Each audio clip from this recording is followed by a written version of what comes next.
So far, we started with 2 students in DSST and it ended up working with 7 students in DSST. So it was a 2-year project that we really kind of worked on.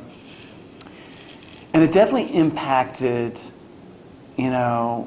our lives, both theirs and mine, in the sense that it reinforced our confidence that young people can make a difference. And they have a lot of really important things to sort of say.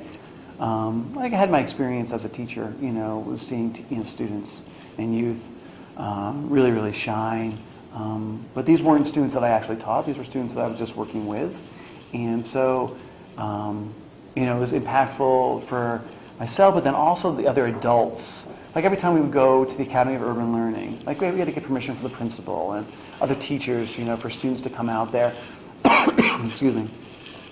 Like they were fascinated by the project and the concept. Like, oh my gosh, like why didn't we ever think about like talking to our students about sort of what's going on at our school there? So, I think for adults the impact is like a moment like, aha, like, oh, like we should be doing this. Like it sounds like that's the right thing to do. And so what I'm seeing now in those schools that we did interviews, Academy of Urban Learning, Rocky Mountain Integrated School up in Westminster, and at C3, an elementary school in South Denver, is that there is a lot more empathy going on, and there's more co-creation, being sort of considered in sort of that work there. But the impact probably mostly was on the youth design team, who, like they felt valued in a pretty important project, in the sense that, usually their opinions aren't asked on these type of things.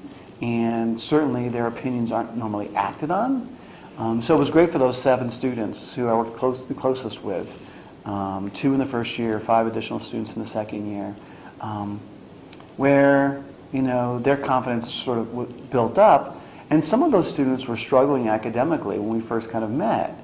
And they're all in college or sort of going to college sort of next year, and we constantly have these conversations about, like I feel like I was academically prepared in school to do what I need to do, but like I needed a confidence boost there. Like I needed someone to validate me sort of as a human being and the work that I do and the purpose that I sort of have there. So it was really kind of beneficial to that.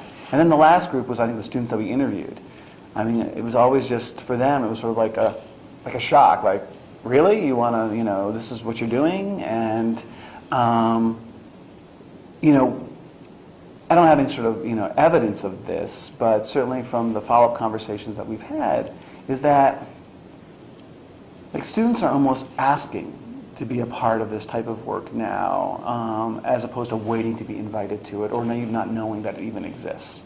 So it's pretty exciting to sort of, hear about, when I go back to sort of the schools, that there's certain students who, they're so willing to participate, or even asking me to participate in future work, design work, or schools and things like that. So it's great to sort of see that redesign work, that they're hungry to be a part of it. And once again, it's mostly students who, who've struggled academically, who are looking for a new academic experience. And even though they know it's not going to change theirs, they'd love to change it for somebody else. So like this empathy piece, I think, is probably the biggest impact, I think, for everybody involved.